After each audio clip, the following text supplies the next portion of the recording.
So today is August 1st, 2011. A couple of days ago in this newspaper, it's called 20 Minutes. It was in the newspaper that a genetic analysis company,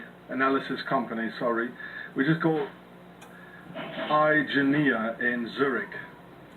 They had the Swiss genetic pool run through their systems and compared it with the pharaohs, and it came out that each second Swiss has a pharaonic genetics. So, you know, this is what I've been saying for a very long time. And in my film, The Pharaoh Show, these people, they are not Europeans.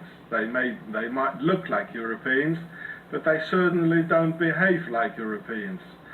And I already knew for a very long time that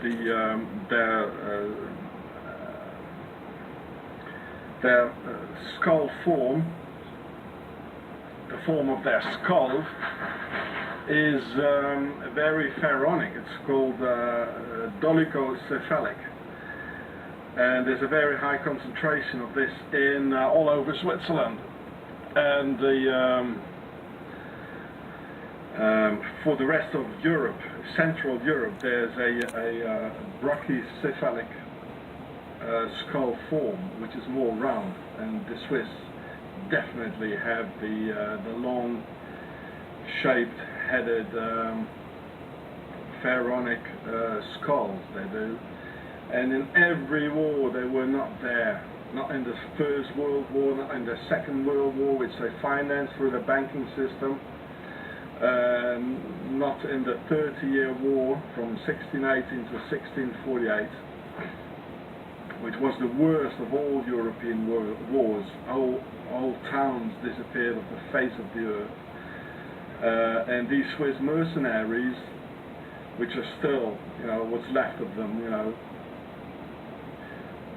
in the defending, like the Vatican, the Vatican's guard, they're all Swiss, and they killed millions of Germans. And in Alsace, in France, and in they killed 95% of the population. And in the south of Germany, it was the same thing. So the Swiss Germans, they massively settled down in the south of Germany, where the Nazis started off their whole thing, in Munich and in Nuremberg. And they settled down in Alsace and elsewhere, you know, taking over, infiltrating, and taking over the construction of power in an entire country. And yeah, there was the Swiss mercenaries, and today is August 1st, and this is their national holiday. And I already told you that 2.5 months later, after May 18th, 1291, when Aachen fell, they founded Switzerland on August 1st, and ever since they kept this date as a national holiday. Later on, I'm going to film which I already did in the German and the French version. I'm going to film the stakes, where they symbolically are still celebrating the murder on the Europeans and their children, and they still do it on today's day, until today's day.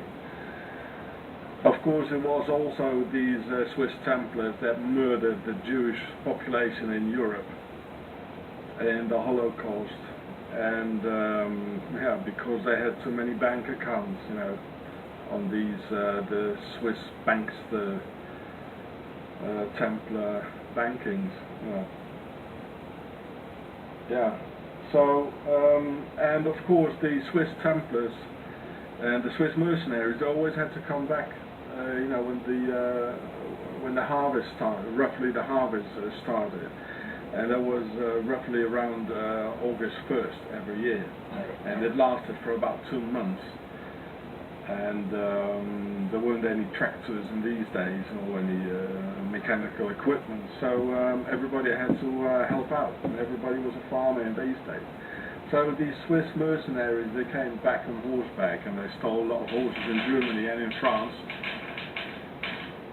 Yeah, we all heard it, that's the national holiday. So that's fireworks, firecrackers. We're going to see some more of it later on. It's like Le 14 Juillet in France or July 4th in America. Well, they got August 1st, and which is based on entirely different, or maybe not even. Probably the same reasons. Freemasons, you know, created or founded a country like after the revolution in France or in the Americas. Yeah. And well, okay, so that was August 1st, and then they came back, these Swiss mercenaries, loaded with looting goods, and they shot in the air with a musket, like, you know, like kadoom, you know, and everybody came down rushing from the mountains and the fields where they were working, and the forests, and they celebrated the murder of the Europeans and their children, which they do until today, which we will see later on. Yeah, so actually it was me who gave the information about the pharaonic concentration in Switzerland to these DNA testers in Zurich. So they ran it through, and 50% of the Swiss Germans, they are of pure pharaonic blood. That explains it. They're sucking out the US economy, and they're sucking out the German economy, and they are the reason for the economic collapse in Greece and in Spain, because they're attracting very rich people all over the world, from all over the world, who are not going to, with big factories and all that, and they're not going to pay any more taxes in their own countries. And taxes have to be paid, and it's all going to be on the backs of poor people, making poor people poorer and rich richer. And this is what these Swiss criminals are doing. They are not Europeans. I proved it historically in the Pharaoh show, and I proved it, and it's been proven a couple of days ago, genetically. The Swiss are no Europeans. They are full-blood pharaohs. This is the basis, the Al-Qaeda of the pharaohs, with which they took over the whole world. And well, the Templars founded Switzerland, which I proved historically, and out of the Templars came the Freemasons, and the Templars were the first banks in Europe, and of course they with the Templars' treasure, the Swiss banks were founded. Yeah. So, and which we're going to see later.